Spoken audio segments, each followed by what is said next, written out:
இதிலே நீங்கள் மிகவும் சந்தோஷப்படுகிறீர்கள் என்றாலும் துன்பப்பட வேண்டியது நீங்கள் துன்பப்பட வேண்டியது அவசியமானதா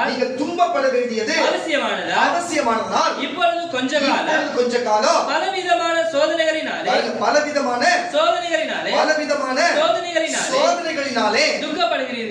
துக்கப்படுகிறீர்கள். அப்போ தேவனாகிய கர்த்தர் சொல்லுகிற வார்த்தை என்னவென்று சொன்னா, இந்த குடும்பத்துக்கு மாத்திரமல்ல, எங்க சகோதரிகளுக்கு மட்டுமல்ல, எங்க சகோதரர் மட்டுமல்ல, இங்க இருக்கிற ஊழியக்காரர்கள் எல்லாத்தையும் சேர்த்துதான் கர்த்தர் சொல்லுகிறார். கர்த்தர் அவர் சொல்லுகிற வார்த்தை என்று சொன்னா, ஒன்னு புஸ்தகத்திலே இந்த 6ஆம் வசனத்தில் அவர் சொல்லுகிற காரியம் என்னவென்று சொன்னால், கவனித்து பார்க்கும் பொழுது நீங்கள் சோதனையினாலே துக்கப்படுகிறீங்க. அப்ப சோதனை என்ற வார்த்தை வருகின்ற மறுபடியும் கூட வாசிக்கலாம் ஐயா. இதிலே நீங்கள் மிகவும் சந்தோஷப்படுகிறீங்க என்றாலும் துன்பப்பட வேண்டியது அவசியமா இருக்கிறதுனால இப்பொழுது கொஞ்ச காலம் பலவிதமான சோதனைகளினாலே துக்கப்படுகிறீங்க. இந்த குடும்பத்தை குறித்தும் வந்திருக்கிற உங்களை குறித்தும் தேவன் ஒரு காத்து சொல்லுகிறார். உங்களுக்கு வரப்போகிற நன்மை குறித்தும் வரப்போகிற நன்மையினாலே முன்பு கொஞ்ச காலம் சோதனையினாலே துக்கப்படுகிறீங்க. அதனால நீங்க சோதனையினால தான் துக்கப்படுறீங்க. கர்த்தருடைய பிள்ளைகளே, இது உங்களுக்கு துக்கம் வர வேண்டியது என்று காரியம் இல்லை, இது நடக்க வேண்டிய காரியம் இல்லை. அந்த வரப்போகிற ஆசீர்வாதத்துக்காக தான் நீங்கள் கொஞ்ச காலம் துக்கப்பட்டு கொண்டு இருக்கிறீங்க. கர்த்தருடைய பிள்ளைகளே, அல்லேலூயா. தயவு செய்து நான் சொல்லுகிறேன், கொஞ்சம் புரிஞ்சு கொள்ளுங்க. இது இந்த வார்த்தைக்கு வருகிற காரியம் என்ன, இந்த வார்த்தையோட நோக்கம் என்ன, தேவன் இந்த வார்த்தை எதுக்கு கொடுத்திருக்கிறார், இது எதை குறித்து பேச விரும்புகிறார், எதை குறித்து சொல்ல விரும்புகிறார், ஏன் இந்த வார்த்தை வருகிறது, இந்த வார்த்தை நிமித்தம் என்னதான் பேச போகிறார், மறுபடியும் வாசிப்பா அப்பதான் புரியும். இதிலே நீங்கள் மிகவும் சந்தோஷப்படுறீங்க என்றாலும் துன்பப்பட வேண்டியது அவசியமானதா இப்பொழுது கொஞ்ச காலம் பலவிதமான சோதனைகளினாலே துக்கப்படுகிறீங்க. அப்ப சோதனையினாலே இந்த குடும்பத்தையும் சரி, இன்னைக்கு ஊழியத்திலையும் சரி, கொஞ்ச காலம் நீங்க துக்கப்படுகிறீர்கள் என்று சொல்லுகிறார். கொஞ்ச காலம் சோதனையினாலே துக்கப்பட்டு வருகிறீங்க. உங்க மனசாட்சி உங்களுக்கு தெரியும். கேட்டுக்கொண்டு இருக்கிற இது அமர்ந்திருக்கிற கர்த்தருடைய பிள்ளைகளே, இங்க வந்திருக்கிற எல்லாருக்கும் ஒரே வார்த்தை தான் கொடுக்கிறாரு. கொஞ்ச காலம் சோதனையினாலே நீங்கள் உள்ளுக்குள்ளே துக்கப்பட்டு இருக்கிறீர்கள். ஒருவேளை உன் குடும்பத்திலே பாருங்க, தகப்பன் தாய் நிமித்தம் இருக்கலாம், உன் மனைவி நிமித்தம் இருக்கலாம், கணவனுக்கு மனைவி நிமித்தம் இருக்கலாம், மனைவிக்கு கணவன் நிமித்தம் இருக்கலாம், பிள்ளைகளுக்கு தகப்பன் நிமித்தம் தாய் நிமித்தம் இருக்கலாம், பிள்ளைகளுக்கு தாய் தகப்பனுக்கு இருக்கலாம். இது போல ஒவ்வொருவருக்கும் வேற இருக்கலாம், வருமானத்தில் இருக்கலாம், வியாதியில் இருக்கலாம், பிரச்சனைகள் இருக்கலாம். இப்படிப்பட்ட ஒவ்வொரு காரியத்திலுமே அவங்க சோதனை அனுபவித்து கொண்டு இருக்கலாம். கர்த்தருடைய பிள்ளைகளே, இப்படிப்பட்ட சோதனை அனுபவித்து இருக்கும் பொழுது இது கொஞ்ச காலம் தான் அவர் சொல்லுகிறார். இது கொஞ்ச காலம் தான் இப்படிப்பட்ட சோதனையை நீங்க அனுபவித்து இருக்கிறீங்கன்னு சொல்லி நான் சொல்லுகிற கர்த்தருடைய பிள்ளைகளே, இந்த சோதனையிலிருந்து விடுவறது எப்படித்தான்? ஏன் நான் சொல்லுகிறேன், இது தேவன், நான் சொல்லுகிற சோதனை தேவன் ஒன்றும் பொல்லாங்கினாலும் யாரும் சோதிக்கிறது இல்லை. தேவன் சோதனை கொடுத்து மற்ற மனுஷங்களுக்கு கஷ்டப்பட விரும்பணும் எண்ணுகிறது இல்லை. நம்ம எல்லாமே நம்ம செய்கிறது நிமித்தம், நம்ம செய்கிற ஒவ்வொரு காரியத்தை நிமித்தம், நம்ம வார்த்தை நிமித்தம், நம்ம செயலின் நிமித்தம், நம்ம ஒவ்வொரு காரியத்தை எதை செய்கிறோமோ அது நிமித்தம் தான் வருகிறது. சிலருக்கு கடனினாலே இருக்கலாம். சரி, நம்ம கேட்கிறவங்களுக்கு புரியல, கடனாலே இருக்கலாம். சில கடன் வாங்கக்கூடாதுன்னு எல்லாருக்கும் தெரியும். ஆனா வாங்குறது யார் தப்பு? தெய்வம் தப்பா? வாங்கி விட்டு வட்டி கட்டி வட்டி மேல குட்டி போட்டு வட்டி கட்ட முடியாத கஷ்டப்படுறது யாருடைய தப்பு? நம்மளுடைய தப்பு தானே. அப்போ கொஞ்ச காலம் இப்படி இருக்குன்னா நம்மளே போய் ஒரு காரியத்தை செய்துவிட்டு, இந்த இடத்துக்கு போகாத, இது வேணாம்னா அந்த இடத்துக்கு தான் போறது, இது செய்யாதுன்னா அதுதான் செய்யறது, இது பேசாதுன்னா அதுதான் பேசுறது, எல்லா காரியத்தையும் நம்ம செஞ்சுட்டு தேவன் என்ன சோதிச்சிட்டாரு, இந்த இயேசு என்ன சோதிச்சிட்டாரு, நான் கடவுளை தேடினதே இப்படி ஆயிடுச்சு, நான் ஒழுங்கா போனது இப்படி ஆயிடுச்சு, கெட்டதெல்லாம் செய்யறவன் நல்லா இருக்கிறான், அவன்லாம் ஊரை அடிச்சு உலையில போறவங்க நல்லா இருக்கிறான், ஆனா கடவுளையே ஓடுறோம், நமக்கு தான் நல்லா இருந்துச்சு. உங்க மனதில் இருக்கிறத தேவன் அறிவாரு. ஆனா நான் ஒண்ணு சொல்லுகிற கர்த்தருடைய பிள்ளைகளே, நீ சொல்லுகிறதுல சரிதான், ஆனா சோதனை எவனால வந்தது, யாரால வந்தது, எவனால வந்தது என்று சொல்லி நமக்குள்ளே இருக்கும் என்று மட்டும் புரிஞ்சு கொள்ளுங்க கர்த்தருடைய பிள்ளைகளே. தயவு செய்து தேவனால் வரல, தேவனால் வந்திருந்தா ஏன் இப்படிப்பட்ட காரியம் இருக்க போகுது? நம்மளாலதான். ஏன்னு சொன்னா நாங்க எங்க வாழ்க்கையில அநேக காரியத்துக்கு எங்க குடும்பத்துல நானும் என் மனைவியும் செய்த காரியம் தான் இந்த குடும்பத்தில் நாங்கள் பல காரியத்துக்கு சோதனைக்கு உட்பட்ட காரியத்துக்கு நாங்கள் உள்ள போகிறது காரியமே அப்படி இருந்தது. எங்க சொந்த அனுபவத்தை நான் சொல்லுகிறேன். அது போல தான் கர்த்தருடைய பிள்ளைகளே, இன்னைக்கு கூட வீடு இருக்கலாம், இன்னைக்கு கூட வண்டி வாகனம் இருக்கலாம், இன்னைக்கு கூட என்ன பொருளும் இருக்கலாம். ஆனா உள்ளுக்குள்ளே இப்படிப்பட்ட சோதனையினாலே நீங்கள் வெளியே சொல்ல முடியாது இருக்கிற காரியம் இருக்குதா இல்லையா? எல்லாருக்கும் இருக்கும், இல்லாத சொல்ல முடியாது. ஏன்னா இந்த வார்த்தை தேவன் கொடுக்கிறார் என்று சொன்னா காரணம் இல்லாத கொடுக்க மாட்டாரு. அல்லேலூயா. இதோடைய காரியம் சொல்லுகிற இப்போ நீங்க இப்ப நடந்துச்சு, இப்போ ஒரு சோதனைக்குள்ளாயிட்ட, இப்போ கடன் பிரச்சனை மாட்டிக்கணும், பிரச்சனை நோயினால மாட்டிக்கணும், சில உறவுகளை சண்டைனால மாட்டிக்கணும், இப்போ முன்னேற்றத்துல ஒரு தாழ்னால மாட்டிக்கணும். இப்படி எல்லாத்தையும் மாட்டி தவிச்சிருக்கும் பொழுது என்னதான் வழி? இதுக்கு என்னதான் பிராயச்சித்தம்? இதுக்கு என்னதான் பரிகாரம்? என்னவுமா இல்ல, நடந்து போச்சு. நடந்த விஷயத்த பேசுறதுனால எந்த பிரயோஜனம் கிடையாது. இப்போ இதுல இருந்து எப்படி விடுபடுவது? எப்படி விடுபடுவது? அதான் இயேசு சொன்னார், அல்லேலூயா, இதுக்காக தான் ஜெபம் பண்ண வேண்டும் என்று சொல்லி. அல்லேலூயா. இதுக்காக தான் ஜெபம் பண்ண வேண்டும் என்று தேவன் எச்சரித்தார். தேவன் இதைத்தான் சொன்னார், ஜெபம் பண்ண வேண்டும், இதுதான் ஜெபித்தால் தான் இதுக்கு பதில் என்று சொல்லி. அல்லேலூயா. அதுக்கு அடுத்த வசந்த வாசிக்க கேட்கலாம். அழிந்து போகிற பொன். பாருங்க, ஏன் இதை சொல்றேன்னா, இப்ப நல்ல பாயிண்ட் உங்களுக்கு புரிஞ்சிருக்கும், நல்லா புரிஞ்சிருப்பாருங்க. ஒரு அழிந்து போகிற பொண்ணே பாருங்க, அது அனல் மூட்டி அதை சுட்டு எரித்து அது பிற்பாடு அது செப்பு கலந்து அது நல்ல தங்கமா மாத்தி கொண்டு வராங்க. அதுக்கே அப்படிப்பட்ட கஷ்டத்தை கொடுக்கணும்னா அப்போ ஒரு ஒரு சகோதரி நல்லவன் என்று அறிந்து கொள்ள, ஒரு சகோதரி நல்லவன் என்று அறிந்து கொள்ள, பரலோகத்துக்கு போகிற பாவ மன்னிப்பு, பரலோக ராஜ்ய நித்திய ஜீவனை பெற்றுக்கொண்டு போகிற அப்படிப்பட்ட ஒரு இடத்துக்கு போக போகிறேன்னு சொன்னா, சாதாரண இருக்கிற அமெரிக்காவுக்கு போறது கூட அவன் மேல கேஸ் இருக்குதா, அவன் மேல வழக்கு வேற ஏதாவது இருக்கிறதா, என்ன வழக்கு இருக்கிறது, அவனுக்கு ஏதாவது வியாதி இருக்கிறதா, அவனுக்கு என்ன காரியம், சொந்த வீடு இருக்கிறதா, அவனுக்கு வேற ஏதாவது இருக்கிறது, ரத்தம் முதல்ல செக் பண்றாங்க. அப்படி செக் பண்ணி தான் அந்த இடத்துல அனுப்புறாங்க. அது ஒரு சோதனை தானே. சோதனைன்னா நமக்கு தெரிஞ்சது என்ன? ஒரு நம்ம போகிறோம், ரோட்ல ஒரு வாகனத்தை கொண்டு போகிறோம், அப்போ போலீஸ்காரங்க நிறுத்தி நம்ம சோதனைடுறாங்க. அது ஒரு சோதனை தானே.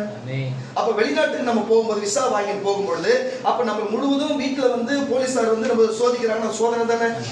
இப்ப இன்டர்நெட் டாக்ஸ்ல இருந்து பண்ணா வீட்டுல பணம் சேர்த்து வச்சு செக் பண்ணி பார்க்கறது சோதனை தானே. இதெல்லாம் சோதனை தானே வருது. அப்ப வெளிநாட்டுக்கு நீ போகிறதாண்டாலும் ஒரு மனுஷனையும் ஒரு குடும்பத்தையும் போயிட்டு சோதித்துதான் அவனை குடமிட்டு பார்த்துதான் அனுப்புறாங்கன்னு சொன்னா, ஒரு பொண்ணையும் இது உண்மையா பொண்ணுதானா இல்ல வெள்ளியா என்னது குடமிட்டு பார்க்கணும்னு சொன்னா, ஏன் பாவ மன்னிப்பு, பரலோக ராஜ்ய நித்திய ஜீவனை கொடுத்து பரலோகத்துக்கு நீ போறது இல்லாத அநேகருக்கு மீட்பை கொடுக்கிற உன்னை ஏன் கொஞ்சம் குடமிட்டு பார்க்க கூடாதா?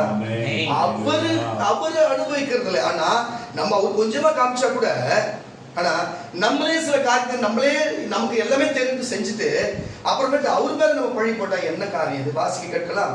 அழிந்து போகிற பொன் அக்கினியினாலே சோதிக்கப்படும். அதை பார்க்கிலும்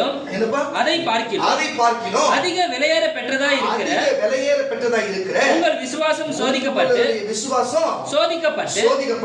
இயேசு கிறிஸ்து வெளிப்படும் போது உங்களுக்கு புகழ்ச்சியும் கனமும் மகிமையும் உண்டாக காணப்படும். அல்லேலூயா. அப்போ இப்படிப்பட்ட ஒரு மகிழ்ச்சியும் இப்படிப்பட்ட காரியம் காணப்படும்படிக்கு தேவன் இப்படிப்பட்ட காரியத்தை தேவன் வெளிப்படுத்திருக்கிறார். நான் ஒரு காரியத்தை உங்களுக்கு சொல்லுகிறேன். இது சொன்னதான் உங்களுக்கு புரியும். இடைப்பட்ட ஒரு 10 நாளோ ஒரு 15 நாளுக்கு முன்னாடி எனக்கு பாஸ்டர் ஃபோன் பண்ணி, அந்த ஃபேனு சரியாக ஓடாமல் இருந்ததுப்பா, அந்த ஃபேனு வேணா நம்ம ரெடி பண்ணிடலாமா அப்படின்னு கேட்டார். எனக்கு சிரிப்பு தான் வந்தது. ஃபேன் ரெடி ஃபேன் இருக்கட்டும், பண்ணிக்கலாங்க, அப்புறமேட்டு பண்ணலாம், பேசிக்கலாம் அப்படின்னு. சொல்லுங்க, பண்ணிடலாம் அப்படின்னு சொன்னார். நான் போய் என் சம்சாரத்திட்ட சொன்னேன், பாருப்பா இந்த மனுஷன் என்னதான் இவருக்கு 1008 பிரச்சனை வச்சுன்னு இதை போய் பண்ணுறேன்னு சொல்ல. அப்போ அது சொல்லிட்டு எனக்கு மனசு கஷ்டமாகி என் சம்சாரம் நானும் கொஞ்சம் அழுது, என்ன இந்த மாதிரி ஒரு பேசுகிறேன்னு சொல்லிட்டு. அப்போது ஆவியான ஒரு சில காரியத்தை காண்பிக்கிறது எனக்கு. என்னன்னா நீங்கள் அதை எப்படி எடுத்துப்பீங்கன்னு தெரியல. ஒரு காரியத்தை அதுக்கு முன்னாடி நான் சொல்லிட்டு சொன்னால் உங்களுக்கு புரியும். நீங்கள் அன்னை தெரசாவுடைய வாழ்க்கை வரலாறு கேள்விப்பட்டுக்கிறீங்களா இல்லையான்னு தெரியல. அவங்க வெளிநாட்டிலேருந்து இந்தியாவுக்கு வந்துட்டாங்க. இடுப்பில் ஒரு குழந்தைய வச்சுட்டு ஒரு பெரிய பணக்காரர்கிட்ட போயிட்டு எங்களுக்கு ஒரு உதவி செய்யணும்னு போயிட்டு கையெழுந்தாங்கன்னா, கையெழுந்தும்போது அந்த பெரிய வசதிக்காரர் பார்த்து காரி தூணு கையிலே துப்பிட்டாரு. துப்பிட்டு தொடச்சிட்டு எனக்கு கொடுத்துட்டீங்க, இந்த இடுப்புல இருக்கிற குழந்தைக்கு கொடுங்கன்னு சொல்லி கேட்டார். அவர் கேட்ட உடனே அவர் மனசு ரொம்ப இறங்கி, அவர் என்ன பண்ணி தெரியாது, மனசு இறங்கி என்ன செஞ்சாங்களா, உனக்கு என்ன வேணுமோ செய்யறேன்னு சொல்லிட்டாங்க. சொல்ற கர்த்தருடைய பிள்ளைகளே, இப்படி ஒரு காரியத்தை நடந்தது. இன்னைக்கு வரைக்கும் அன்னை தெரசா பேசுறாங்கன்னு சொன்னா, தன்னை தாழ்த்தி அந்த கொடுக்கிற அந்த எண்ணம் உள்ளதுனால ஒரு காரியம். அதே மாதிரி பொன்மலை செம்மல் எம்ஜிஆர் அவர்கள் குறித்து நீங்கள் கேள்விப்பட்டிருக்க, நான் நேசிக்கக்கூடிய ஒரு மனுஷன். என்ன நடந்ததுன்னு சொன்னா, அவருடைய சாவின் விளிம்பில் இருக்கும் பொழுது, அவர் அமெரிக்காவுக்கு போது அவர் ஜிப்பாவில் போட்டு, அவர் சில்க் ஜிப்பா போட்டு படுத்துன்னு இருக்கிறாரா. அவர் படுத்துருக்கும் போது அவரை பார்க்க வந்து பாக்கியராஜும் மஞ்சுளாமாவும் வந்திருக்கிறாங்க. அப்போ வந்திருக்கும் பொழுது அவங்களுக்கு சுயநினைவே இருக்கிறாராம். சுயநினைவு பாக்கெட்டில் இப்படி கை விட்டு இப்படி எடுத்து கையில் பாக்கெட்டில் இருந்து எடுத்து கொடுக்குறாராம். எப்படி இயற்கையா பாருங்க, ரத்தத்திலே அது கொடுக்கிற எண்ணங்கள் இருக்குது. அப்ப நான் சொல்லுகிறேன், யாரெல்லாம் இப்படி கொடுக்கிற எண்ணத்தோடு இருந்திருக்கிறாங்களோ அவங்க எல்லாம் வாழ்க்கையில பெரிய இடத்துக்கு வந்திருக்கிறது வரலாறு சொல்லுகிறது. அன்னை தெரசா கையேந்தாங்க, ஆனா அதுக்கப்புறம் எத்தனை மனுஷனுக்கு எத்தனை பேருக்கு அவங்க வாழ்க்கை கொடுத்திருப்பாங்க உங்களுக்கு தெரிஞ்சிருக்கும். ஆனா ஒரு நாள் சாப்பாட்டுக்கு வழி இல்லாத எம்ஜிஆர் கஷ்டப்பட்டார், ஆனா எத்தனை மக்களுக்கு சாப்பாடு போட்டார் உங்களுக்கு தெரிஞ்சிருக்கும். ஆனா கொடுக்கிற எண்ணத்தோட. அது போல இந்த விஷயத்தை தெரிந்த பிறகு தேவன் ஒரு விஷயத்தை எனக்கு காண்பித்தாரு. அவர் என்கிட்ட ஆவியானவர் சொல்லுகிறாரு, என்ன சொன்னாங்க, அப்பா அவன் இங்க இருக்கிற ஆளே இல்லப்பாங்க, அவனே தான் அவனுக்கு எடுத்துன்னு இருக்கிறான், அவனே அவனுக்கு எடுத்துன்னு இருக்கிறான், அவன் இங்க ஆளே கிடையாதுப்பா. நான் அப்படியே கம்முன்னு என்னதான் பேச போறேன் சார் சொன்னாரு. அப்பா அவன் இங்கே ஆளே கிடையாது, இதோ நான் வெளிநாடுகளுக்கும் இந்தியாவுக்கும் வெளிநாடுக்கும் நான் உறவு உண்டு பண்ணி இங்கேயும் வெளிநாட்டுக்கும் அங்கும் போகிற பயணியாய் அவனை மாற்றி நான் வாழ்க்கை தரத்தை நான் உயர்த்துவேன். ஆனா இனிமேலாச்சு அவன் நிதானமா எந்த காரியம் செய்து நிதானமா செய்ய வேண்டும் அப்படின்னு சொல்லி எனக்கு எச்சரிப்பை கொடுத்தாரு. நான் எப்போதான் அவருக்கு நேரம் கிடைக்கும் சொல்ல காத்திருந்தேன். இன்னைக்கு கரெக்டான நேரம் கிடைச்சது. இன்னைக்கு அவர் சொல்லுகிறேன். இதை எதுக்கு சொல்லுங்க கரெக்டாக இந்த காற்றை சொல்றேன்னு சொன்னா, நான் ஒரு வெள்ளக்கடல பெரிய கார் இன்னைக்கு நான் பைக்ல போலாம் வரலாம். ஆனா ஒரு பெரிய காரை வச்சு இனிமே இருக்கிற ஊழியத்துடைய பாதையும் சரி, குடும்பத்துடைய சூழ்நிலையும் சரி, நான் உங்களுக்கு சொல்றது எப்படி நீங்க நம்புறீங்களா விசுவாசம் தெரியல. கர்த்தருடைய ஆவியானவர் எனக்கு வெளிப்படுத்தின காரியத்தை சொல்லுகிறேன். அல்லேலூயா. எனக்கு நான் பார்க்கிறேன் எப்படி இப்படி பெரிய காரோடு இப்படி வருகிறார். அதனால ஒன்று சொல்றேன், கொடுக்குறவங்க எப்பயுமே சரி. நான் சொல்லுகிற கர்த்தருடைய பிள்ளைகளே, கொடுக்குறவங்க எப்பவுமே கீழே இடமே கிடையாது. இருக்கிறத கொடுக்கறது வேற, எல்லாத்துக்கும் கொடுக்குறாங்க பாருங்க, அதுதாங்க விஷயம். காரணம் தட்டி ஒரு இல்ல சொல்லுவோம். ஏன் சொல்றேன்னா, இதுக்கு முன்னாடி சொல்லப்பட்ட எந்த தீர்க்க தரிசனமா இருந்தாலும் தேவன் அதை சொன்னதை நிறைவேற்றி வச்சிருக்கிறாரு. அல்லேலூயா. எதுக்கு இதை சொல்லுகிறோம், தயவு செய்து புரிஞ்சு கொள்ளுங்க கர்த்தருடைய பிள்ளைகளே. அப்ப இவ்வளவு நாளா பணத்துக்கும் உணவுக்கும் உடைக்கும் ஒவ்வொரு காரியத்துக்குமே இந்த ஊழியத்திலும் சரி, சகோதரன் சொன்னாரு அவருக்கு இப்படிப்பட்ட சோதனைகள் சொல்லி அவருக்கு உண்மையாவே பரிசுத்த ஆவியானவர் வெளிப்படுத்துறாரு, எந்த மாற்றமும் இல்லை. அதனால்தான் அவரும் அதை சொன்னார். அல்லேலூயா. எங்களுக்கு தேவனே எனக்கு முகமுமாய் சொன்னதை நான் சொல்லுகிறேன், ஆனா அவருக்கும் அது உணர்ந்திருக்கிறேன்னு சொன்னார். அப்ப ரெண்டு பேரும் சொல்லி தேவன் அங்கீகரிக்கிறார். இதை இந்த வீட்டுல பெருமையாக்காக அவர் எங்களுக்கு இதை சொன்னார், பெரிய சந்தோஷப்பட, இவரு சந்தோஷப்படல, எங்களுக்கு உணவப்படல. தேவன் சொன்னதை நாங்கள் சொல்லுகிறோம். அவர் நாமும் ஒன்றை மகிமைப்படுத்தோம். கரணத்தத்தி வரையில சொல்லுவோம். அதுபோல இன்னைக்கு நம்ம சோதிக்கப்படுகிறோம் என்று சொன்னா, இன்றைக்கு நம்ம சோதிக்கப்படுகிறோம் சொன்னா, இன்னைக்கு புடமிட்டு பார்க்கிறோம்னு சொன்னா, அந்த இடத்துக்கு போனோம்னா இங்க இதை செஞ்சாதான், இதை பட்டாதான் அந்த இடத்துக்கு போக முடியும். இல்லைன்னு சொன்னா அது பாதையை சரிந்து விடும். அல்லேலூயா. தயவு செய்து புரிஞ்சு கொள்ளணும் கர்த்தருடைய பிள்ளைகளே, இதுதான் தேவன் நமக்கு கொடுக்கிற காரியம். 1 கொரிந்தியர் புஸ்தகம் 10ஆம் அதிகாரம் 13ஆம் வசனம். நன்றி ஆவியானவரே. மனுஷனுக்கு நேரிடுகிற, அதுதான் சொல்லுகிறேன், மனுஷனுக்கு நேரிடுகிற சோதனையே அல்லாம, கரங்களை தட்டி ஒரு அழிய சொல்லுங்க. தேவனுக்கு சோதனை பற்றி பேசுகிற மனுஷனுக்கு நேரிடுகிற சோதனை அல்லாம வேற சோதனை உங்களுக்கு நேரிடவில்லை. தேவன் உண்மை உள்ளவராய் இருக்கிறார். கரங்களை தட்டி அவர் உண்மை உள்ளவராய் இருக்கிறார். உங்கள் திராணிக்கு மேலாக நீங்கள் சோதிக்கப்படுவதற்கு அவர் இடம் கொடாமல் சோதனையை தாங்கத்தக்க சோதனையோடு கூட அதற்கு தப்பிக்கொள்ளும்படியாக போக்கையும் உண்டாக்குவார். எப்படி அந்த போக்கு?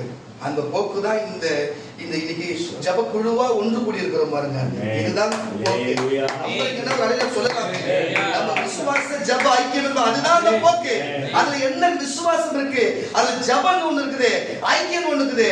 இந்த மூணுமே இருந்தா ஏசதான் சொன்னாரு, நீ சோதனைக்கு உட்படாதபடிக்கு நீ விழித்திருந்து ஜபி, நீ எழுந்து போய் ஜபி, நீ ஜபி ஜபி என்று சொன்னாரு. கரெக்ட் தானே? சோதனைக்கு உட்படாதபடி. அப்ப இவர் என்ன சுத்தி வச்சு என்ன செய்யணும் நம்ம? அல்லேலூயா. இந்த ஐக்கியம் இல்லனா அவரே இல்ல. அல்லேலூயா. இந்த ஐக்கியத்தினால தான் ஜெபிக்க போகிறாங்க. இந்த ஐக்கியத்தின் மூலமா தான் கர்த்தர் பெரிய நிலைமைக்கு கொண்டு போகிறார். அல்லேலூயா. இது மட்டும் இல்ல, கேட்டுக்கொண்டு இருக்கிற கர்த்தருடைய பிள்ளைகளே, நீங்களும் உங்களுடைய வாழ்க்கையில எத்தனை, உங்க ஊழியத்துல எத்தனை பேரத்துல நீங்கள் சோதனையினாலே, எத்தனை வருமானத்திலே, எத்தனை கஷ்டத்திலே, நான் சொல்லுகிறேன் எத்தனை வேதனையிலே, துன்பத்திலே இங்க வந்திருக்கிறவங்க எல்லாருமே அவர் வண்டி நம்ம சொன்னோம், ஒரு தேவன் வெளிப்பட்டனால நம்ம சொன்னோம். ஆனால் இங்க சொல்லாத எத்தனை பேர் கௌரவமா ஒண்ணுமே வெளியே தெரியாத மாதிரி உள்ளுக்குள்ள எவ்வளவு சோதனைகளை அனுபவிச்சுன்னு உட்கார்ந்து உண்டு.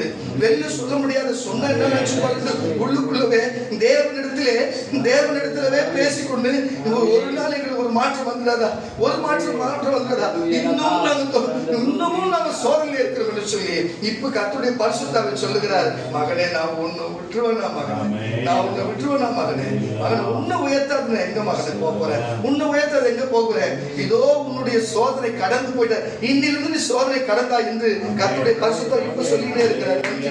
நன்றி நன்றி நன்றி நன்றி. நான் சொல்லுகிறதை கவனித்து கேளுங்க கர்த்தருடைய பிள்ளைகளே. அப்போ இங்க வேலையில சில பேருக்கு வேலையில போனா வேலையே செய்ய முடியாத ஒரு சோதனையா இருக்கலாம், வேலைக்கு போக முடியாத ஒரு சோதனையா இருக்கலாம், வேலைக்கு போன வேலை செய்ய முடியாத ஒரு சோதனையா இருக்கலாம், பாருங்க சரீரத்துல நடக்க முடியாத ஒரு சோதனையா இருக்கலாம், அதனால நிக்க முடியாத ஒரு சோதனையா இருக்கலாம், காலேஜுக்கு போனா அங்க பீஸ் கட்ட முடியாத சோதனையா இருக்கலாம், கட்டியவங்க படிக்க முடியாத சோதனையா இருக்கலாம், ஊழியம் செய்தாலும் சரி அங்க போனா ஆத்மா வராத ஒரு சோதனையா இருக்கலாம். நம் மனுஷனுக்கு ஒவ்வொரு காரியத்துல, எந்த மனுஷனுக்கு ஒவ்வொருவனுக்கும் ஒவ்வொரு காரியம் இருக்குன்னு சொன்னா அந்த சோதனை நம்ம அனுபவிச்சுன்னு வரணும் என்று சொன்னா தயவு செய்து புரிஞ்சு கொள்ளுங்க கர்த்தருடைய பிள்ளைகளே, தேவன் உங்களை புடமிட்டு பார்க்க அனுமதித்திருக்கிறாரு. அதே அடுத்த கட்டத்துக்கு உயர்த்துவதா இருக்கிறது. இந்த சோதனையிலிருந்து நம்ம தப்பித்துக் கொள்ள வேண்டும் என்று சொன்னா நீங்கள் செய்ய வேண்டிய ஒரே காரியம், நீங்கள் கட்டாயம் ஜெபிக்க வேண்டும். அதுவும் இந்த மாதிரி ஊழியக்காரர்களோடு பரிசுத்தவான்களோடு சேர்ந்து நம்ம கட்டாயம் நம்ம ஜெபிக்க வேண்டும். அவங்களோடு சேர்ந்து ஜெபிக்க, தனியா ஜெபிக்க வேண்டும். இப்ப இருக்கிற உங்களை பார்த்து கர்த்தருடைய ஆவியானவர் சொல்லுகிறதுனா, இது உங்க ஜெபம் இனிமே போதாது, இது போதாது. உங்களே நீங்களே புரிஞ்சுக்கொள்ளுங்க, நான் யார் பேர் சொல்லி சொல்லல, உங்க ஜெபம் இது பத்தல, போதாது, இனிமே வர காலத்துக்கு இது பத்தாது. இனிமே ஜெப நேரத்தை உயர்த்து, கை கோத்து ஜெபிக்கிறத பண்ணு, குடும்பத்துல கூடி கூடி ஜெபிக்கிறத பண்ணு. அதெல்லாம் விட்டு பல நாள் ஆச்சு, நீ அதிக நேரம் பண்ணி பல நாள் ஆச்சு, உன் பக்கத்துல நான் உட்கார்ந்து பல நாள் ஆச்சு என்று பரிசுத்தாவின் சொல்லுகிறதுனால இனிமே ஜெபத்தை கூட்டுங்க, ஜெபத்தை கூட்டுங்க. வாசிக்க கேட்கலாம் மறுபடியும் வசனத்தை கூட. மனுஷனுக்கு நேரிடுகிற சோதனையை அல்லாமல் வேற சோதனை உங்களுக்கு நேரிடவில்லை. தேவன் உண்மை உள்ளவராய் இருக்கிறார். உங்கள் திராணிக்கு மேலாக நீங்கள் சோதிக்கப்படுவதற்கு அவர் இடம் கொடாமல் சோதனையை தாங்கத்தக்கதாக சோதனையோடு கூட அதற்கு தப்பிக்கொள்ளும்படியாக போக்கையும் உண்டாக்குவார். அந்த போக்கு தான் ஜெபமா இருக்கிறது. பாருங்க, யோசேப்பை பாருங்க, அவர் எப்படி சோதிக்கப்பட்டு எப்படி கஷ்டப்பட்டு எகிப்தில் போய் எகிப்திலிருந்து அவரை தேவன் உயர்த்தினார். முடிவில் அதான் சொல்றேன், அந்த சோதனை காலம் முடிஞ்ச பிறகு அவரை அங்கே ராஜா பக்கத்துல அதிபதியா உயர்த்தினார் என்று உங்களுக்கு தெரியும். அல்லேலூயா. இயேசுவை பிசாசு ஒரு குறிப்பிட்ட நாள் வரை சோதித்தான். சோதித்த பிறகு அவர் பக்கத்திலே வரல. அது வரைக்கும் இன்னைக்கு வரைக்கும் அவர் ஊழியம் இவ்வளவு தூரம் பேசுனா அது வரைக்கும் அதுக்கப்புறம் வரவே இல்லை என்று சொல்லி உங்களுக்கு தெரிஞ்சிருக்கும். நான் சொல்லுகிற கர்த்தருடைய பிள்ளைகளே, ஒவ்வொரு மனுஷனும் அப்படித்தான், ஊழியக்காரர்களும் சரி பொதுமக்களும் சரி. யோபுவை குறித்து உங்களுக்கு தெரியும். யோபுவை சோதிக்காத காரியமா? யோபுவை எதுல சோதிக்கல? எல்லா விதத்திலும் சோதித்து தூசித்து விட்டு ஜீவனை விட என்று தன் மனைவி சொல்லத்தக்க அப்படி ஒரு கொடிய பற்களால் பாதிக்கப்பட்ட அப்படிப்பட்ட ஒரு பரிசுத்தவான கூட விட்டு வைக்கல பாருங்க. ஆனா இன்னைக்கும் யோபுடைய கல்லர்ல உலக மக்கள் முழுவதும் அந்த அரபு தேசம் போய் பார்க்கறாங்கன்னு சொன்னா அந்த மனுஷன் வாழ்ந்த வாழ்க்கை உண்மையாகவே அதைத்தான் எதிர்பார்க்கிறாரு. அன்பையா கூட ஆரம்பத்துல வேலையில கூட இதை குறித்து தான் எடுத்தோன்னு இந்த வார்த்தையை எடுத்து சொல்லி வந்தாரு. சோதனை அதுல எப்படி நம்ம வாடுறோம், எப்படி நம்ம நடக்கிறோம், அந்த சோதனை நம்ம எப்படி ஜெயிக்கிறோம். சோதனை வருந்தா பிரச்சனை வருதான்னு சொன்னாரு, அது எப்படி ஜெயிக்கிறோம், அதுதான் யோபு எப்படி, யோசேப்பு எப்படி, இயேசு எப்படி, அவரோடு இருந்த சீஷர்கள் எப்படி, அது போலதான் நீங்களும். அவங்க செஞ்சதெல்லாம் ஒரே காரியம்தான். அவங்க எல்லாம் மன உளைச்சல் ஆகல, மன உளைச்சல் ஆகல, யாரும் சோர்ந்து போல, யாரும் விட்டு விலகி போல. எல்லாரும் என்ன பண்ணாங்கன்னா இருக்கிற ஜபத்தை விட இன்னும் கொஞ்சம் நேரத்தை அதிகம் தான் படுத்துனாங்களே தவிர ஐயோ இந்த இயேசுவே வேணாம், இவரே வேணாம், அவரே வேணான்ட்டு விட்டுட்டு போல. உங்களுக்கு தெரியாது, நான் சொல்லுகிறேன், இந்த இயேசுவை நாங்கள் தேடுறதுக்கு முன்னாடி இந்த சூழ்நிலை, நான் என் சூழ்நிலை வேணாம், இயேசு தேடினதுக்கு அப்புறம் சோதனை அப்படி ஒரு சோதனை என் வாழ்க்கையில், ஐயோ அப்பா அப்படி படாத பாடுபடுறது விட்டே ஓடிலான்ற அளவுக்கு சோதனை ஒரு காலத்தில் இருந்தது தான். ஆனால் பாருங்க, மண்ணு செவரு, ஒரு ஓலை வீடு, தர போறது கூட வசதி கிடையாது, அவ ஒரு கரண்ட் இல்ல, காடா வளர்ந்தா, அப்படிப்பட்ட ஏழ்மை நிலையில இருந்த என்ன, அப்படிப்பட்ட சோதனை. சொந்தக்காரன் கூட வீட்டுல கூட வந்து பாக்கிறதுல, எங்க ஊருக்கு கூட வர்றதில்லை, அப்படிப்பட்ட பொல்லாத ஜனம் எங்க உறவினர்லாம். அப்படிப்பட்ட நிலைமையில கூட என்னைக்கு நான் இயேசுவை பிடிச்சு கொண்டனோ, என் வாழ்க்கையில வேலைக்கு போனா சோதனை, குடும்பத்துல சோதனை, படாத பாடுபட்டேன். அந்த சோதனை சகிக்கிற மனுஷன் பாக்கியவான் சொன்னாங்க. உண்மைதான்.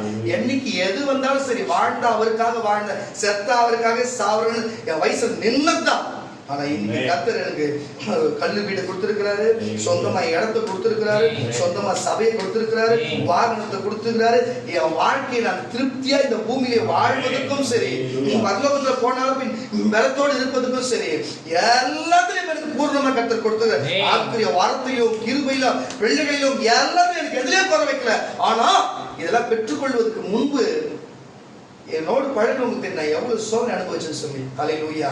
இதை நான் பேசுறேன்னா, நாங்களும் ஒரு வேளை சாப்பாட்டுக்கு கஷ்டப்பட்டவங்க தான். ஒரு வேளை சாப்பாட்டுக்கு யாராவது உதவி செய்யலாம். வேலைக்கு போறோம், உழைப்பு பிரச்சனை இருக்குது, கடன் கொடுக்க முடியாது, உழைப்பு பிரச்சனை இருக்குதுன்னு சொல்லி ஒவ்வொரு நேரமும் இந்த வீட்டை கட்டிட முடியாதா, இந்த வீட்டை கட்டிட முடியாதா, எப்படியாச்சும் எங்க வாழ்க்கை மாறிடாதா, எங்க பக்கத்துல வாழ்க்கை மாறுது, எங்களுக்கு யாரும் உதவி செஞ்சிட மாட்டாங்கன்னு சொல்லி ஏங்கின காலம் உண்டு. ஆனா ஏசு சொன்னார், வீட்டை கட்டுவே நீ சாட்சி கொடுப்பேன்னு சொல்லியதுனால அதே போல நடந்தது. ஆனா இன்னைக்கு இதை எதுக்கு சொல்றேன்னா, அந்த சோதனை தாங்கினால எல்லாருமே ஒரு கூட்டம் நடத்துறாங்க, ஜெபம் நடத்துறாங்க, சொல்லுவாங்க ஏசு விசுவாசமா நினைப்பாங்க, ஏசு வருவார் சொல்லி. ஆமா இல்ல, ஒரு கூட்டம் சபையில் நடத்தினா ஏசு வருவார் விசுவாசிப்பாங்க, ஏசு வருவாரு, அவரு அற்புதம் செய்வாரு. ஆனா நம்ம சபையில் அப்படி இல்லை. பெருமைக்கு சொல்லலைங்க, நேற்று நடந்தது ஒரு காரியத்தை சொல்றேன். ஏன்னா இதெல்லாம் நீங்க புரிஞ்சுக்கணுன்றதுக்காக. எப்பயுமே ஏசு வருவார், இந்த சேர்ல உட்காருவாரு, வராருன்னு நான் சொல்லினே இருப்பேன். புரியுறவங்களுக்கு அது புரியும். யாரும் இப்பெல்லாம் கொஞ்ச நாளாவே யார் வந்து பலிப்படுத்த ஆராதனை பண்ண வரும், அவங்க எல்லாம் இந்த அபிஷேகத்தை அவனுக்கு கீழே விழுந்துடுறாங்க. நான் சொல்லினேன் எல்லார்ட்டையும், இங்க யார் எப்போ இப்ப நான் யாரெல்லாம் கை வச்சுனா அவங்க விழுந்துருவாங்க. அது போல நான் பக்கத்துல உட்காந்து விழுந்துருக்கிறாங்க. என்ன விஷயம்னா, அங்க ஏசப்பா உட்கார்ந்து இருக்கிற அந்த வல்லமை தாங்க முடியல. அதே வந்து ஏற்கனவே பண்ணும்போது அவங்க நல்லா தான் பண்றாங்க. ஆனா ஒரு குறிப்பிட்ட நேரம் வந்து கீழே விழுந்துறாங்க. நான் சொல்லினே இருக்கிற சேர்ல ஏசப்பா உட்காந்துக்கிறாரு. ஆனா நேற்று என்ன நடந்தது, முந்தானத்து ஞாயிற்றுக்கிழமை என்ன நடந்ததுன்னா, நான் வந்து எங்கள் சம்சாரம் வந்து மணிக்கிட்ட சொல்லி இருக்குது, மணி அண்ணன் வந்துட்டுக்கிறார் பொழுது, அண்ணன் வந்துட்டாரு, மேலே அவர் எப்படியும் தாப்பால் போட்டுருக்க மாட்டேன், செல்லில் வந்து போய் கூட்டிட்டு வாடா போடா அப்படின்னு சொல்லிட்டு மணி சொன்ன. மணி வந்து பார்த்துட்டு கீழே வந்து சொல்லிக்கிறேன், அக்கா அவர் மேலே தாக்கா இருக்கிறாரு, குளிச்சு பூரா ட்ரெஸ் மாற்றிருக்கிறாரு, என்னக்கா வந்து என் சம்சாரத்துக்கு அதிர்ச்சி ஆகி போச்சான். நான் என்ன ட்ரெஸ் போட்டு என்ன மாதிரி உட்காந்துருக்கணும் அதே மாதிரி நான் சொன்ன சேர்ல உட்காந்துருக்கிறேன். அந்த அன்னைக்கும் அதே மாதிரி தான் அந்த ஆர்டர் பண்ணவும் கேள்வி. அப்போதான் சபையே ஒரு மாதிரி ஆகி போச்சு. இந்த சாட்சி என் சம்சாரம் அழுதுன்னு வந்து மறந்து போய் சொல்லுது, நான் சொல்லும்போது எனக்கு புரியல, நானே கண்ணார பார்த்தேன்னு சொல்லி. இதெல்லாம் ஒரு வேலை சோத்துக்கு நாங்கள் கஷ்டப்படும் போதும், போட்டுக்கிற வஸ்திரத்துக்கு கஷ்டப்படும், குழந்தைக்கு பால் குடிக்கிறதுக்கு கஷ்டப்படும் போதும், சபை நடத்தும் போது கஷ்டப்படும் போதும், அவ்வளோ சோதனையில வாழ்வதா சாவர தற்கொலை பண்ணி செத்து நம்ம இன்னையோட லாஸ்ட், இன்னையோட செத்துலாம் அப்படின்னு சொல்லி முடிவெடுத்து எத்தனையோ நாள் இருந்து நாங்கள் முடிவெடுத்திருக்கிறோம். ஆனா ஒரு நாள் எங்களை தேவன் கைவிடல.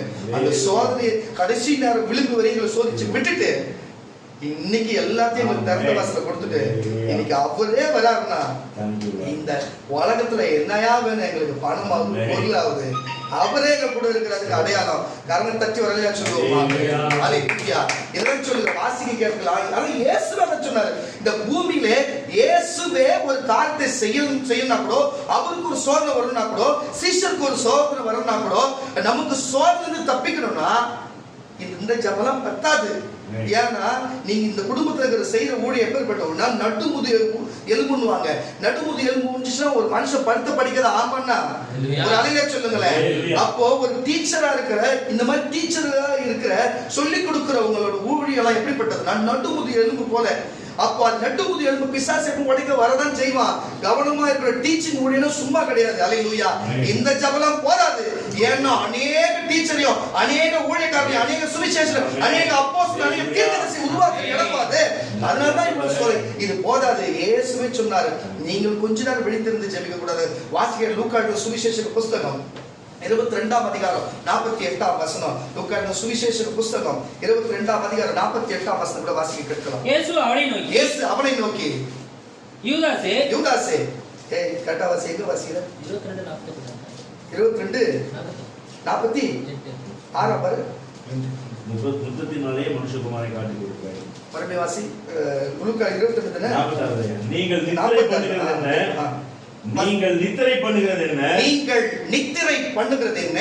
சோதனைக்கு உட்படாதபடி எழுந்திருந்து என்ன பண்ணுவதுபடி?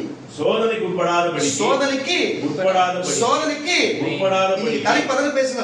சோதனைக்கு உட்படாதபடிக்கு எழுந்திருந்து சும்மா பட்டுனே இருக்கூடாது. முடியல போக முடியல, நடக்க முடியல, பார்க்க முடியல, பேச முடியல, காசு வரல, தூக்கம் வரல, நிக்க முடியல, நடக்க முடியல, வேலை வரல, போக முடியல, இந்த கதையே பேசக்கூடாது. என்ன சொல்றாரு? எழுந்திருந்து ஜெபம் பண்ணுங்கள் என்றார். மறுபடியும் பசங்க வாசிங்க. நீங்கள் நித்திரை பண்ணுகிறது என்ன? நீங்கள் என்ன தூங்கினே சோம்பேறித்தனமா இருக்கிறது என்ன? சோதனைக்கு உட்படாதபடிக்கு எழுந்திருந்து ஜெபம் பண்ணுங்கள் என்றார். புரிஞ்சுச்சா உங்களுக்கு? ஹல்லேலூயா. அப்போ நம்ம செய்கிற ஊழியத்துக்கும் நம்ம குடும்பத்துக்கும் இந்த ஜெபம் போதாது. இன்னும் ஜெபம் வேணும். இன்னும் ஜெபம் 24 மணி நேரத்துல பக்கத்து ஒரு நாள் கடன் வாங்கணும் தான் பண்ணணும் நம்ம. ஹல்லேலூயா. அப்பதான் வருகிற நாளெல்லாம் நமக்கு கர்த்தர் உயர்த்தி பெரிய ஸ்தானத்துல வைக்க இது பெரிய காரியமா இருக்கனால இந்த கேட்டுக்கொண்டு இருக்கிற எல்லாரும் என்னோட சேர்ந்ததா, என் தம்பியோட சேர்ந்ததா, இங்க வந்திருக்கிற எங்க ஐயாவோட சேர்ந்ததா, இங்க வந்திருக்கிற சகோதரிமா எல்லாருக்கும் சேர்ந்ததா. அப்ப நான் சொல்லல, இயேசுதான் சொன்னாரு. இயேசு விழித்திருந்து ஜெபம் பண்ணுங்கள் என்று சொன்னாரு. அப்ப விழித்திருந்து நம்ம ஜெபிக்க வேண்டும். வாசிக்கலாம். லூக்கா சுவிசேஷ புஸ்தகம் 13ஆம் லூக்கா மார்க் எழுதின சுவிசேஷ புஸ்தகம் 13ஆம் அதிகாரம் 38ஆம் வசனம் பாருங்க. முடிச்சிடலாம். 38 மார்க் 13 தானயா? 36 வந்து நீங்கள் நினையாத வேளையில் அவன் வந்து உங்களை தூங்குகிறவர்களாக கண்டுபிடியாதபடிக்கு நீங்கள் விழித்திருங்கள். ஹல்லேலூயா. அதுதான் சொல்லுகிறேன். எந்த நேரத்திலும் எப்படி வேணாலும் சோதனை வரலாம். எந்த நேரத்துல என்ன வேணாலும் நடக்கலாம். ஆனா நம்ம விழித்திருந்து சொன்னா ஜெபிக்க வேணும். ஜெபம் என்று சொன்னா ஹல்லேலூயா உங்களுக்கு புரிஞ்சிருக்கும். இனி நமக்கு ஒழுங்கா ஜெபிப்போம் என்று சொன்னா, இனிமே ஜெபத்துல இருப்போம் என்று சொன்னா, கர்த்தர் சொன்ன எங்க ஆட்கள் ஜெபித்த ஜெபமும் சரி, ஏசப்பா சொன்ன தீர்க்க தரிசனமும் சரி, எல்லாத்தையும் கர்த்தர் நிறைவேற்ற வல்லவராய் இருக்கிறாரு. ஹல்லேலூயா. எல்லாத்தையும் கர்த்தர் நிறைவேற்ற வல்லவராய் இருக்கிறாரு. கண்டிப்பா நமக்கு நிறைவேற்றுவார். கண்டிப்பா நம்ம வாழ்க்கையை ஒரு பெரிய மாற்றத்தை கொடுப்பாரு. கண்டிப்பா நமக்கு இந்த சோதனையில இருந்து கர்த்தர் கண்டிப்பா நம்மளை விடுவிப்பார். கண்டிப்பா கர்த்தர் எல்லாரையும் விடுவிக்க வல்லவராய் இருக்கிறாரு. நல்ல தேவன் அவர். அவர் மாறாத தேவன் அவர். நமக்கு நன்மை செய்கிற தேவன். ஹல்லேலூயா. கடைசியா ஒரே வசனம். எல்லாரும் கையில வேத புத்தகத்தை எடுத்து எல்லாரும் கடைசியா ஒரே ஒரு வசனம்.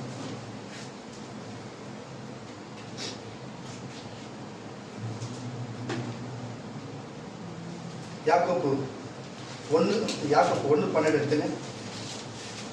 எல்லாருக்கும் இந்த வார்த்தை சீக்கிரம்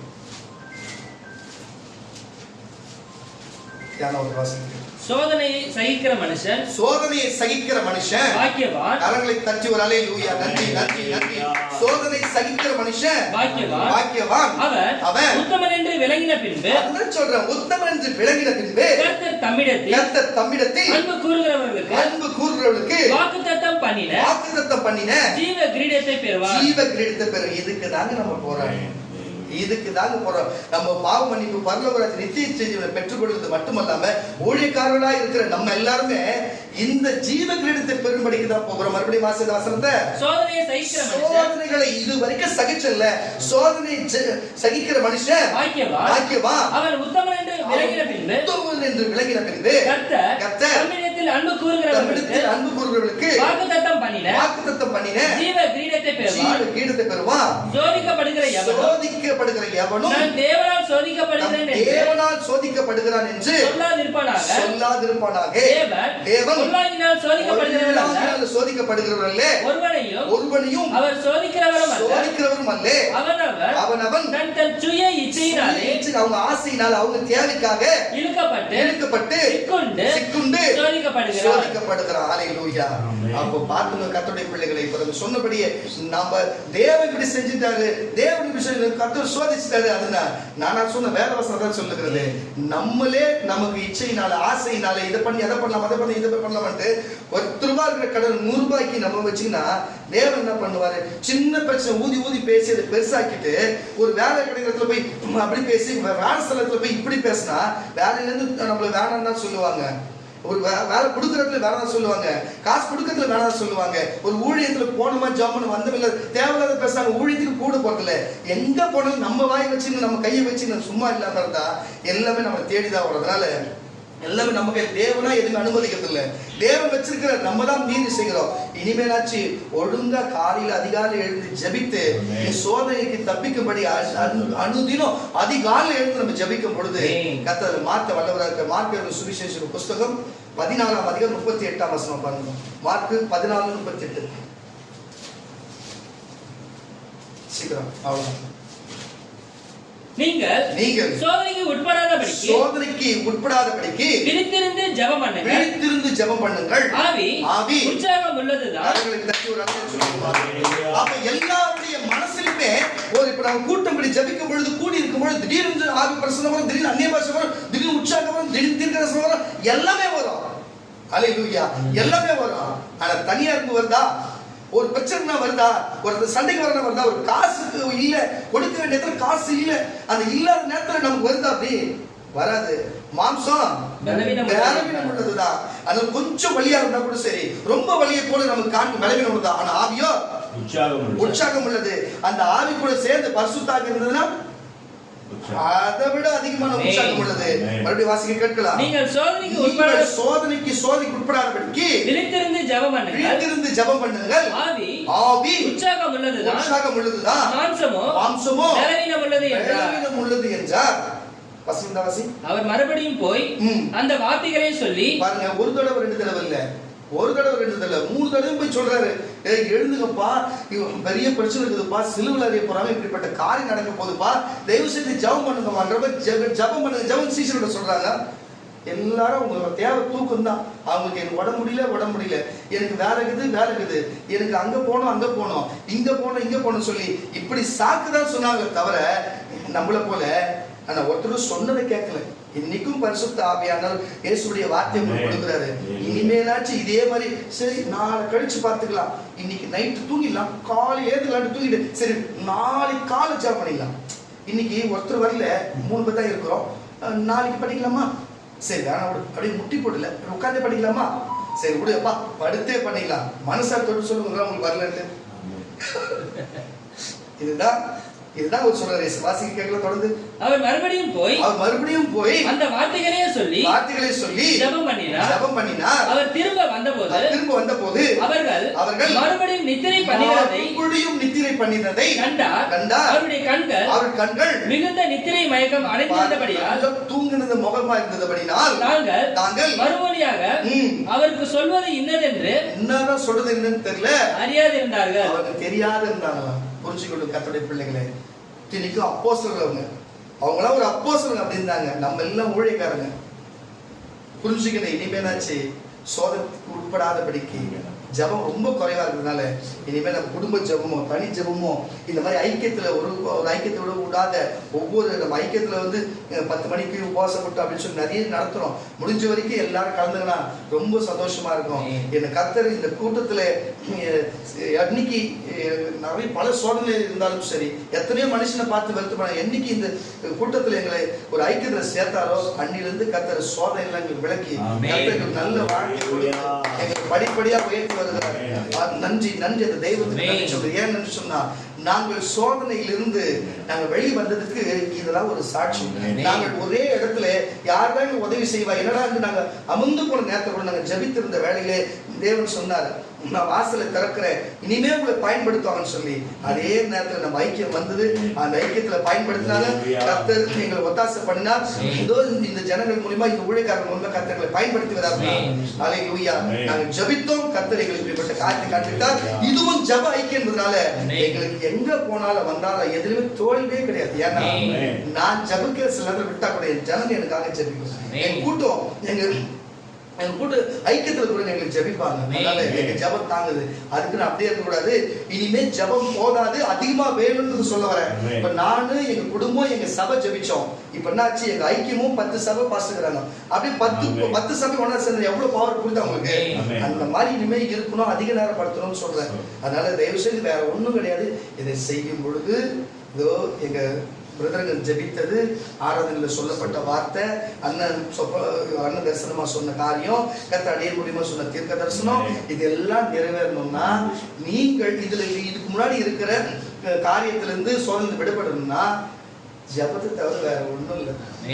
அதை அதிகப்படுத்தணும்னு சொல்லியாச்சு. இனிமே நீங்க தான் அதை பார்த்துக்கணும். அல்லேலூயா. இந்த குடும்பத்துக்கு சொல்லியாச்சு. உங்களுக்குள்ள அப்படியே அமைதியா வந்திருக்கிறீங்களே, அதனால நீங்களும் உங்களுக்கு புரிஞ்சிருப்பீங்கன்னு நினைக்கிறேன். கர்த்தர் பெரிய மாற்றத்தை கொடுக்க வல்லவராக இருக்கிறாரு. ஆண்டவரே இஸ்ரவேலின் ராஜாவே, ஆண்டவரே நீ சொன்ன வார்த்தைகள் எல்லாத்தையும் சொல்லியாச்சு.